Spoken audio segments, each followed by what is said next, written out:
Meus amados, bom dia. Que a graça de nosso Senhor e Salvador Jesus Cristo esteja com todos.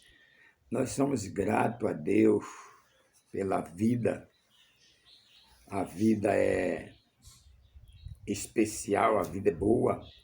E nós agradecemos a Deus pela vida. Enquanto no mundo muitas pessoas estão perdendo a vida por falta assim de cuidado, mas até aqui o Senhor tem nos ajudado. E eu vos convido para nós lermos a palavra de Deus, esta palavra que é poderosa.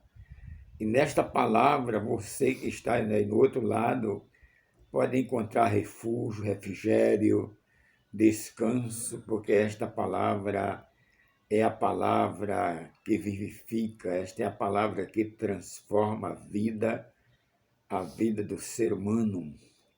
Eu convido para a gente ler a palavra de Deus lá em Atos, no capítulo de número 16, no versículo 16, que diz assim a palavra de Deus. Aconteceu que, indo nós para o lugar de oração, nos saiu ao encontro uma jovem possessa de espírito de adivinhador, a qual, adivinhando, dava grande lucro aos seus senhores.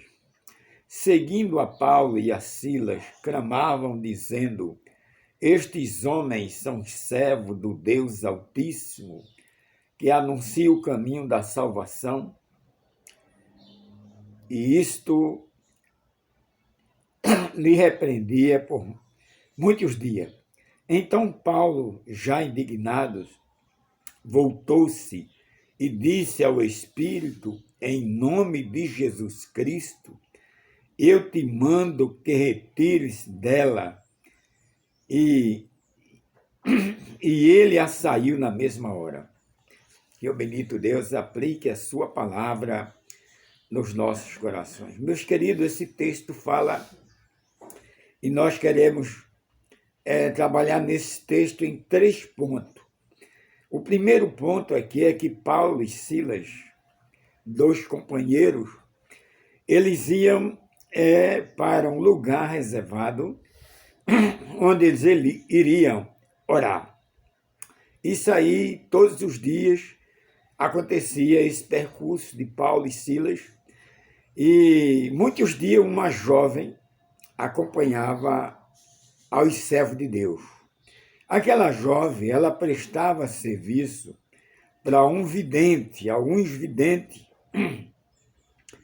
e ela trabalhava para aqueles homens que eram adivinhadores, e ela era o carro forte, podemos dizer assim, o carro mestre que dava muito lucro àqueles senhores. Dava grande lucro aos seus senhores, seguindo a Paulo. E a Bíblia diz que aquela jovem seguia a Paulo e clamavam dizendo, estes homens são os servos do Altíssimo. Veja que essa voz aí, estes homens, essa palavra aí, não sai daquela jovem, e sim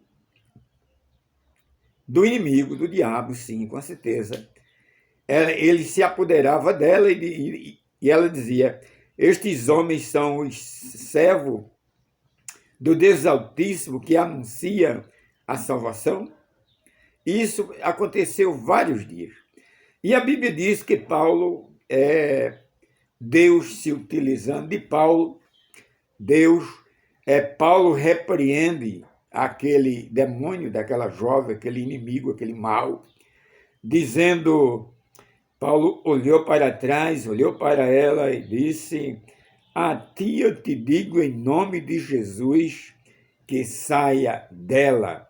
E na mesma hora aquele mal saiu, aquele inimigo, aquela força maligna que operava nos adivinhadores, principalmente naquela jovem, a Bíblia diz que ele saiu.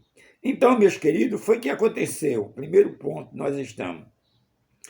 O que aconteceu que isso aí causou um grande prejuízo para os senhores, né? Aquele grupo, e causando esse prejuízo, diminuiu, gerou uma despesa, um prejuízo, os lucros foram embora.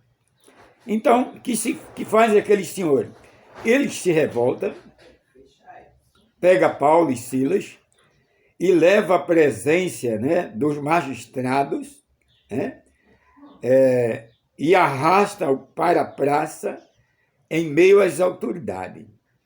E ali, aqueles homens, eles dizem para as autoridades, esses homens, pregam uma doutrina aqui na nossa cidade que nós não aceitamos, pois nós somos cidadãos romanos. Na verdade, os romanos, eles não aceitavam a mensagem salvadora de Cristo. Nós temos, a Bíblia nos relata, em relação a Romanos, que quando Jesus ia adentrar em Jerusalém, já prevendo a crucificação, a Bíblia diz que aqueles romanos eles ornamentaram as estradas, as avenidas, com ramos, com palmas, com flores, e deixaram bem ornamentado, porque Jesus haveria de passar ali. E quando Jesus adentra, eles cantaram: Hosana, Hosana, bendito é aquele que vem em nome do Senhor. Veja que os romanos não era coisa boa. Aplaudiram, glorificaram, exaltaram, mas 5 dias eles crucificam Jesus. Então, esses romanos aqui, eles disseram: nós não aceitamos essa prática que esses homens pregam, que eles pregam a doutrina que nós não aceitamos, porque nós somos cidadão romano. Era pessoa religiosa. E a Bíblia diz que os que eles fazem, as autoridades, pega Paulo, bate muito em Paulo, rasga as vestes de Paulo, e agora eles dão ordem aos carcereiros que prenda Paulo, tanto a Paulo como Silas. Foi uma grande vergonha, uma decepção para o apóstolo Paulo ter a sua veste rasgada, um servo de Deus, espancado em praça pública, jogado ao reléu. E a Bíblia diz que as autoridades mandaram que levasse Paulo à prisão e Silas, e recomendou aos carcereiros que tivesse cuidado, como se, olha, vocês cuidem direito desses homens, porque esses homens são homens perigosos. Esses homens pegam costume na nossa cidade que a gente não aceita. Então, quando o carcereiro chegou ali na cadeia, no cárcere, prenda Paulo e a Silas em um tronco. Um tronco seria uma madeira, e amarrava ali uma corrente no tornozelo, e foi a prisão de Paulo assim que aconteceu. Então, o que acontece? Paulo ali, ele poderia se dar por um homem vencido, né?